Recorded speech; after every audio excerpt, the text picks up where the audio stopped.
Zona Cero. Qué gran misterio suponen las catedrales góticas, ¿verdad? ¿Cuántos enigmas se encierran en su interior? El propósito por el que fueron elevadas al cielo, los constructores que intervinieron en esa edificación. Las catedrales góticas siguen siendo uno de los grandes misterios, una de las grandes incógnitas de toda la cristiandad. Vamos a hablar de ellas, por lo menos un poquito, en este monográfico de Zona Cero, con Jesús Callejo. ¿Qué tal? Buenas noches. ¿Qué tal? Muy buenas noches. Hombre, si vienes vestido de masón, qué maravilla, qué guapo, vienes con tu mandil y con tu cartabón. Con el compás. El compás también, el compás. Nuevecito, a ver si lo uso. Mira, Carlos, qué guapo también. Mire, de caballero, templario. ¿Qué tal, Carlos? Buenas noches. Pues ya ves, aquí de caballero templario. Me pesa la cota de malla, pero bueno. Eso sí. Eso es un poco, además, como está lloviendo, esto es la rumbre y tal. Bueno, y el pelo rapado al cero, ¿eh? Sí, eso siempre queda bien. Con tu capa... eso queda bien, que luego molesta mucho al mofar para colocarte el casco y es incómodo. Eso sí. Bueno, pues vamos a hablar de las catedrales góticas, que sí que yo creo que es uno de los mayores misterios de la cristiandad, ¿verdad? El motivo por el que fueron levantadas esas formas que asumieron, ¿verdad? Y cómo se diferenciaron de lo que se había construido hasta entonces, y sobre todo cómo se buscó la ubicación, ¿no? Porque parece que esa ubicación también encierra algún enigma, ¿no? Sí, todo lo que tiene que ver con las catedrales románicas y después las góticas, ¿no? Lo que pasa es que las góticas son mucho más espectaculares porque tienen un diseño geométrico totalmente diferente, buscando muy la luz. Vistosas, muy vistosas. Exactamente. Y además, otro de los misterios es la rapidez con la que se construyen en poco tiempo.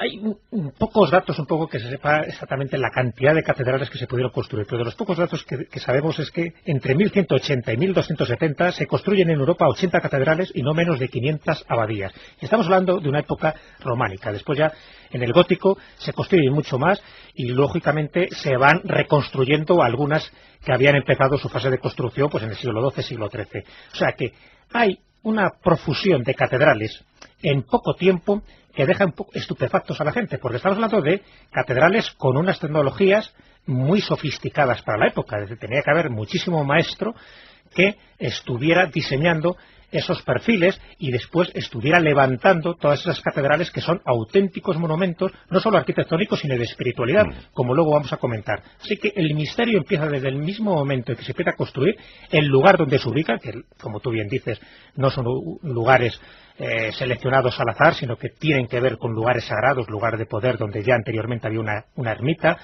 o había incluso una mezquita, y luego la rapidez en la construcción de estas catedrales que actualmente muchos arquitectos se llevan las manos a la cabeza porque prácticamente no saben cómo pudieron salir prácticamente de la nada, ya digo, esos arquitectos, esos técnicos que pudieron manejar estas construcciones. Recuérdanos la fecha, 1200. Sí, entre 1180 y 1270, en ese tiempo, se construyen en Europa 80 catedrales y no menos de 500 abadías, solo en ese tiempo. Como ves, es algo sorprendente, a pesar de que ya digo que hay otros datos que avalan estas cifras.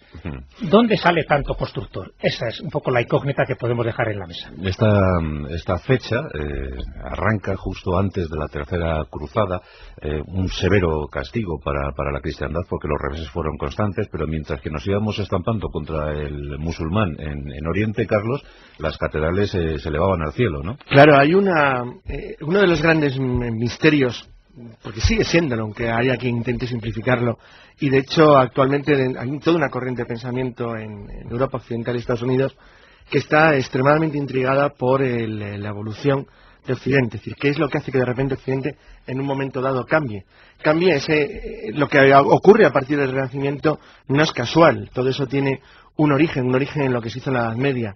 Jesús ha dicho algo fundamental: ¿de dónde salió toda esa cantidad de gente capaz de hacer obras como las catedrales? Es cierto que las catedrales forman parte de una cultura muy especial que hoy en día ya no tenemos, que es una cultura capaz de implicar a la totalidad de una comunidad en un principio o en un proyecto que duraría generaciones. Las catedrales duraban decenas y decenas de años, lo cual quiere decir que se tenía que transmitir el esfuerzo, que era enorme, de padres, hijos, nietos y bisnietos, para que a lo mejor una sexta o séptima generación después de comenzar la obra viera culminado el proyecto. Eso significa ante todo no una sociedad fanática como alguien podría pensar, sino justo lo contrario, una sociedad con unas miras a largo plazo y una confianza en sí mismo arrebatadora. Eso es muy difícil de imaginar. El florecimiento del arte gótico en Europa coincide además con el primer concepto moderno en el sentido actual. Sabéis que, a diferencia de lo que ocurre tras la paz de Westfalia, cuando se organiza el sistema europeo de estados, en la Edad Media el concepto que existía no era tanto geográfico, sino como un concepto de carácter mixto geográfico-religioso. Era la cristiandad. La cristiandad sería lo que hoy llamaríamos el mundo occidental, que la cristiandad se entendía, por ende, que era siempre la cristiandad latina, es decir, la que seguía al Papa de Roma. Lo digo por contraposición a la ortodoxa, la de Bizancio y Grecia. El hecho cierto es que, independientemente de que desde el punto de vista, pues de la historia del arte es muy claro, es decir, los elementos diferenciadores clásicos y evidentes entre la construcción gótica y la románica que la antecedió, como el alzado de la configuración o los pisos superpuestos, la búsqueda de la luz que ha citado Jesús, lo que sí es cierto es que hacer una catedral gótica, y basta con ver cualquiera de las que hay en España, cualquiera de nuestros oyentes que se acerque, porque muchos los tendrán en sus ciudades, pues yo no quiero ya ni contar que sean de Burgos o de León, ver algo así. A mí, esto yo ahora voy a decir una opinión personal, el gótico y las obras medievales europeas, para mí son la culminación de la civilización occidental. Por mucho que ocurriera después obras maravillosas y cosas maravillosas, ese arranque y ese inicio tiene una fuerza, y sobre todo tiene tal capacidad de expansión, porque lo que ha dicho Jesús es muy interesante, pero se puede añadir algo más. No solamente es que aparece un número de enormes catedrales de golpe en un periodo de apenas 60 años, sino que es que eso coincide en un movimiento que va desde Portugal hasta Lituania. Es decir, se mueve, y desde Italia hasta Suecia. Se mueve en un arco, es decir, como una cruz de lado a lado de lo que es la Europa occidental actual. Y eso sí que es una gran novedad, porque hace a toda la cultura occidental, que entonces era una cultura en crecimiento y embrionaria, la conciencia y el sentimiento de que forman parte de algo común. Porque, en contra de lo que también se pudiera pensar, la Almeida era un lugar donde la gente se estaba moviendo de un lado a otro. Porque, como luego veremos cuando hablemos de de dónde salían, esto no sale de la nada, esto exige carpinteros, arquitectos, especialistas en el tratado de la piedra, constructores, gente que sepa localizar canteras, gente que entienda de transporte, de movimiento, es decir, exige un nivel de conocimiento muy elevado y en un alto número de la población. En un sitio donde probablemente no sabían leer ni el 10% o menos, 4 o 5%, hay que tener en cuenta que no solamente hacen falta arquitectos competentes para levantar una catedral, hacen falta grandes maestros de obra, grandes expertos canteros, grandes especialistas en carpintería, en ingeniería práctica. Que levantar una catedral es una obra colosal. Y aun hoy en día sigue siendo algo complicado si se quiere hacer algo parecido. Un fenómeno que se extiende por toda Europa, como bien decía Carlos, pero vamos a centrarnos, Jesús, en Francia y en España, ¿no? Porque la verdad es que las catedrales góticas en estos dos países son fastuosas, sobre todo las francesas, ¿no? Hombre, tenemos Burgos, tenemos León, como decía antes. Sí, claro. Lo que pasa es que se ha escrito mucho más de las francesas. Como siempre, ese chauvinismo francés es más radical y mucho más de marketing que nosotros lo que hemos podido explotar en España. Eso siempre nos ha pasado con casi todos los temas, ¿no? En ese caso, Francia ha rentabilizado mejor mucho sus construcciones góticas, su historia, en fin, toda su arquitectura. Y ese es un mérito que hay que reconocerle. Y entre ellos, pues hay autores como Louis Charpentier, ¿no?, que ya se encargó de hacer aquella famosa obra ya mítica, ¿no?, del misterio de la Catedral de Chartres, donde todo el mundo lo ha leído y donde todo el mundo yo creo que conoce más la Catedral de Chartres que Santiago de Compostela o que Burgos o que cualquier otra de las catedrales que tenemos en España.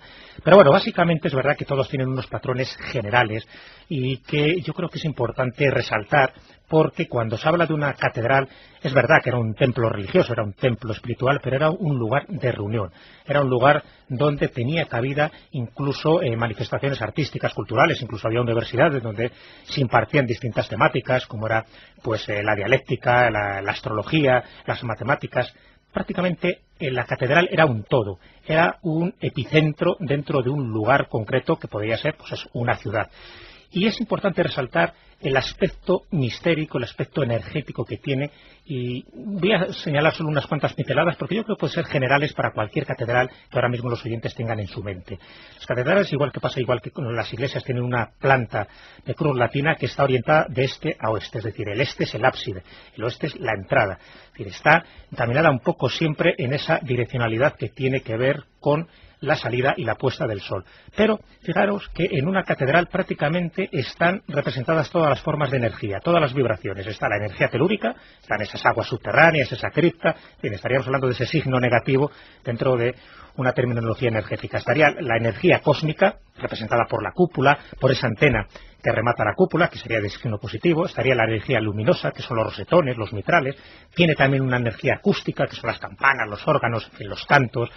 Y está la energía humana, importante, es el interruptor que activa todas las demás energías, es la presencia de los fieles.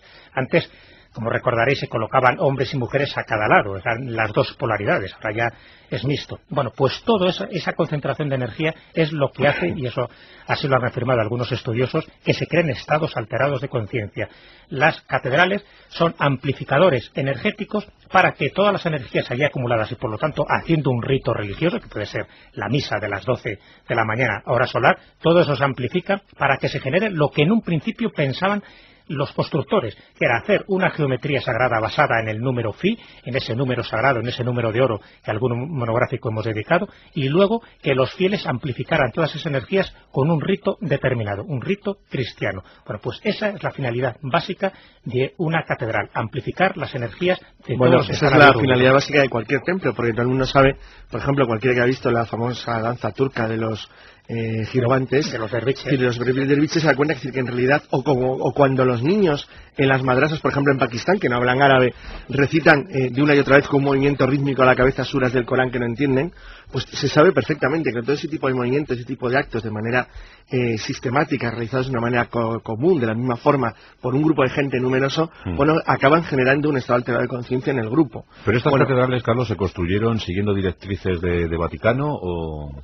Ese es uno de los... ¿O de algo más? No, el Vaticano desde luego no influyó como tal. Influyeron más órdenes religiosos como el Cister, sobre todo el Cister, que el Cister es el formador en parte del templo, se cogió la regla del Cister enseguida, como hicieron en España órdenes como Santiago Calatrava. El Cister es decisivo porque a diferencia de lo que ocurrió en el románico, donde por ejemplo, cuando comentaba Jesús lo bien que los franceses han vendido su gótico, es cierto que también han vendido muy bien su románico, pero hay por ejemplo la fuerza por ejemplo de Cataluña o del norte de Aragón en el románico es tan fuerte que es imposible eliminar la enorme importancia que tuvo España junto con partes de Italia y de Francia en el nacimiento románico.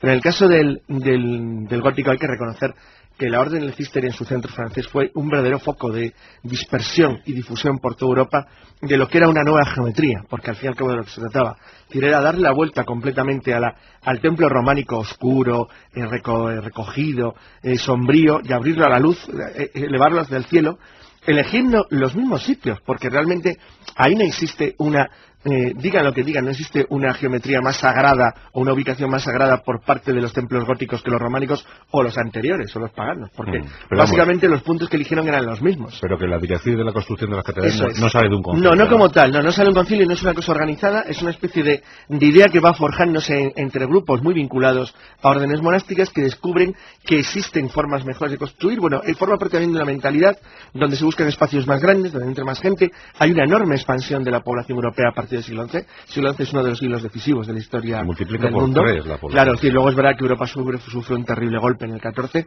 pero sí, que por cierto, ese terrible golpe luego entra en la enorme discusión, es el siglo en el que empieza la cuantificación, es cuando los europeos empiezan a hacer algo que nunca había hecho nadie en el mundo, que es empezar a medir las cosas. Bueno, pues eso hubiera sido imposible si no hubiera habido una mentalidad previa en Europa, y esa mentalidad previa lo dieron las catedrales, porque para hacer una catedral era necesaria la implicación de toda una comunidad, una región, una comarca e incluso un reino, porque era tal cantidad la necesidad que existía de gente de lo que llamaríamos altamente cualificado, altamente tecnificado, en una sociedad donde ese tipo de personas escaseaban enormemente, y además y cuando no escaseaban se los usaba con otros fines, iba a decir, más prácticos, por ejemplo construir trebuquetes o catapultas. Entonces, es decir, que realmente la posibilidad de que esta gente se dedicara a labores que en aquel entonces estaban totalmente mezcladas, no había aquí una clara diferenciación entre Oriente y Occidente, entre sociedad civil y la Iglesia formaba parte de la totalidad, de manera que era importantísima su función en la sociedad, y el templo era el lugar principal de cualquier pueblecito. Vas a ver la cantidad de iglesias que hay en la Edad Media española. Pero has tocado un punto clave, y efectivamente es así. En el siglo XI se multiplica la población europea por 3 y se mejora muchísimo la especialización de algunos trabajos. Claro, porque mejora muchísimo, por ejemplo, es cierto, es decir, el descubrimiento descubrimiento del nuevo sistema de colocación de los yugos en los bueyes, la capacidad del arado que permitía acabar de una manera más profunda en terrenos más húmedos, el corte de la piedra, es decir, la utilización ya de caballos más pesados para la guerra y para arar, es decir, para el campo. Bueno, el comienzo de las mejoras de las razas de las razas de ganado por parte de los propios europeos, que no se había reformado desde los tiempos romanos. Bueno, hay una serie de mejoras que permiten que toda la industria que se mueve luego alrededor de los canteros y los constructores de catedrales, que por cierto son gigantescos difusores de la cultura de la época, porque uno de los objetivos clarísimos que tienen todas las órdenes de su tiempo es que tienen una vocación universal dentro de la cristiandad. Pretenden que todo sea igual. De hecho, hay una enorme familiaridad. Cualquiera que haya visitado, por ejemplo, quiero decir, aunque no es una catedral, cualquiera que haya visitado, para mí, un lugar fascinante, que es Tomar, en Portugal, que es el mayor enclave templar en la península ibérica, y lo compara, por ejemplo, con, con pequeños enclaves chiquititos, que por ejemplo existen del Temple en Inglaterra o en Escocia, te das cuenta de la afinidad, de la relación de parentesco inmediato, de que probablemente incluso había gente que eran del mismo origen o del mismo lugar, o que habían viajado de un lugar a otro. Eso es lo que hace que el gótico se convierta de una manera en algo esencial para crear una cultura nueva.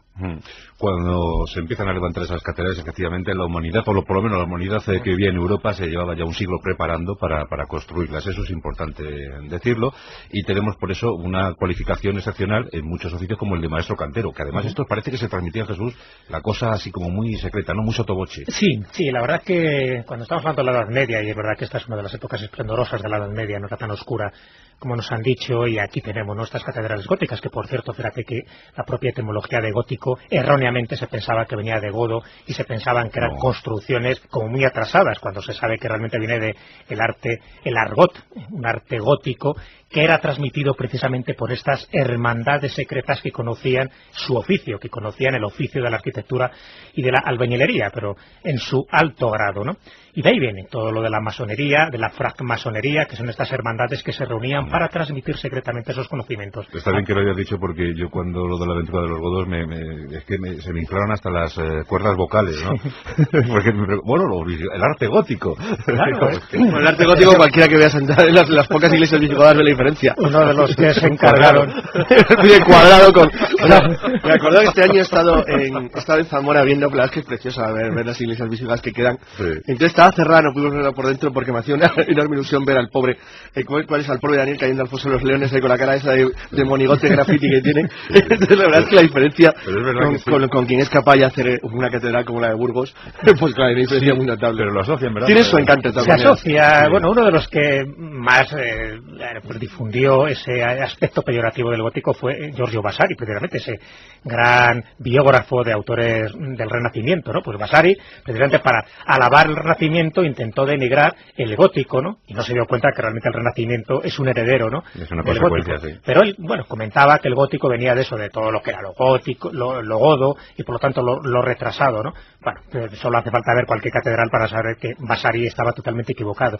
Así que es correcta la otra acepción, ¿no? Ese arte gótico, el argot, que se transmitía de generación en generación. Desde mi punto de vista había como dos hermandades importantes secretas en la Edad Media. Una era la de los constructores, la de los albañiles, los masones como tal, y la otra era la de los cartógrafos, que también es una hermandad que nunca se ha comentado, y algún día hablaremos extensamente de ellos, pero que también transmitían esos conocimientos geográficos y cartográficos también prácticamente de familia en familia. Bueno, pues en el caso de estas hermandades secretas, claro que sí, ahí estaban, y una de las referencias donde se ve más claramente visible es en las marcas de cantero. Es cierto que hay como dos teorías, y además las dos no son contrapuestas, sino que son complementarias. Una es aquellos que marcaban la piedra para luego recibir el estipendio en función de las piedras marcadas, y ya sabes que eran símbolos pues muy genéricos, eran pues pequeñas cruces o ángulos rectos, poco más. Pero después había las otras marcas de canteros, que además se pueden apreciar en muchísimos de esos templos. Y está claro que la elaboración de esas marcas de cantero era casi tan elaborada como el hacer la propia piedra. Por lo tanto, no tiene lógica que sea una simple marca para luego reconocer la obra que ha hecho ese constructor o ese cantero. Estamos hablando de marcas que están reflejando una hermandad secreta, que está reflejando unos conocimientos, incluso que la propia orientación y situación de esa piedra está indicando algunas cosas. Por ejemplo, aunque no sería el caso propiamente de las marcas de cantero, pero siempre se ha comentado que en todas las catedrales góticas son instrumentos alquímicos que tienen lo que es la piedra angular, lo que se llama siempre la piedra angular. Y la piedra angular que está en todas las catedrales dice que contiene polvo de proyección o piedra filosofal. Es decir, esa piedra angular, que sería como el soporte básico de una catedral gótica, no solo estaría reflejando esas propiedades alquímicas, aparte de espirituales que acabamos de comentar, sino que tendrían ese polvo de proyección, esa pequeña piedra filosofal que de alguna forma está sacralizando todo el templo. Bueno, pues eso solo es propio de hermandades que conocían el secreto. Por lo tanto, aquí nos estamos juntando en personas que sabían perfectamente el número de oro, es decir, los planos de la catedral se están diseñando según las proporciones del número áureo, de ese 1,618 que hemos comentado, y por otro lado hay unas proporciones alquímicas que luego se reflejan en estos símbolos. Algunos, pues lógicamente, pasan desapercibidos para la gran población, pero otros sí quedan reseñados en esas marcas de cantero que yo invito que se vean con otro tipo de ojos porque nos están dando una información muy reveladora. Uno de los legados de la humanidad que asombra, sigue asombrando a todos aquellos que se acercan a ellas, las catedrales góticas. Bueno, para terminar, Carlos, ¿tu catedral gótica favorita? A mí me encanta la de León. La de León. Me gusta mucho. Tú te quedas con la catedral de De León. las españolas, sí. Y luego reconozco que Chartres es muy espectacular. Chartres. Pero a mí me gusta mucho la de León. Luego hay una que me gusta que no es exactamente, no es una catedral de hecho gótica, es una catedral de estilo normando, un poco anterior. Bueno, habitualmente se considera que es Saint-Denis, la iglesia de la Abadía de Saint-Denis, donde están enterrados los reyes de Francia, que es por decirlo de una manera, el antecedente clásico del gótico, que me parece que es de 1137, o sea, es un poco anterior a la época de comienzo del gótico a difundirse por toda Europa. Bueno, Caen es un poco anterior, que es la de Caen. La catedral de Caen es una iglesia normanda de finales del 11, principios del 12. Y la verdad es que es muy sosa en principio, pero a mí me parece una iglesia muy bonita. A ver, Jesús, tu catedral gótica. Bueno, a ver, lógicamente la de León, por razones claro, obvias, es cierto. la pulcra leonina, ¿no? Que se llama la de Burgos, me encanta, ¿no? Pero bueno, voy a reseñar dos que me parecen interesantes y además que tienen un cierto hilo común, que es la de Chartres y la de Santiago de Compostela. Y cito un dato, ¿no? Aparte de los muchos que se podrían citar. Bueno, pues en ambas existen 14 canalizaciones artificiales de agua subterránea, ¿eh? Y además fueron realizadas por estos maestros canteros de los que estamos hablando. Bueno, pues esas 14 canalizaciones artificiales de agua convergen en un único punto, que es el que se encuentra en el cruce del transepto de las catedrales, ¿no? Convirtiendo ese punto en uno de los de mayor nivel vibratorio. Bueno, este dato, esta precisión, que hoy podemos saber que esas 14 canalizaciones se hicieron expresamente para que fueran ese punto concreto, para que dieran esa energía total a toda la catedral, y que solo se da en la de Chartres y la de Santiago de Compostela, yo creo que es lo que hace que estas dos catedrales sean mis favoritas. Bueno, yo voy a elegir Burgos, claro, como homenaje también a mi amigo Fray Valentín de la Cruz, que es el mejor guía que puede contar la catedral de Burgos, y luego me voy a quedar con Reims, si me hacéis algo. Sí, muy bonita. Cualquiera de ellas, la verdad que... Me voy a quedar con Reims porque es una maravilla, y bueno, pues ahí proclamamos al estúpido este de Carlos VII. Y fíjate que no hemos hablado de esas constelaciones de Virgo, la constelación de Virgo, donde están implicadas algunas de esas. Sí. Una de ellas es la que tú acabas de decir, la de Reims, otra es la de Chartres, así que algún día hablaremos de eso. Sí, lo de los reflejos de los mapas estelares. El reflejo en la Tierra que tiene en el aire. Además, en la de Reims se puede entrar a caballo. Sí. En realidad, en prácticamente todas. Sí. Es decir, eso, bueno, era poco frecuente. Bueno, pero para la coronación de los reyes... Sí, pero esas cosas quedan siempre muy bien. Sí, quedan muy bien bajo palio. ¿Cómo nos gusta entrar a nosotros, por cierto? Gracias, Carlos. Toma, para ti este martillo. Ya puedes empezar a darle ahí a... Hasta luego. Gracias, qué gordo es. Y para ti, Jesús, pues te voy a dar este cincel. Sí, bien. Lo que pasa es que no tienes martillo, tienes que darle con la mano. Sí. Bueno, coger el de Carlos. En 200 años acabas. La zona cero.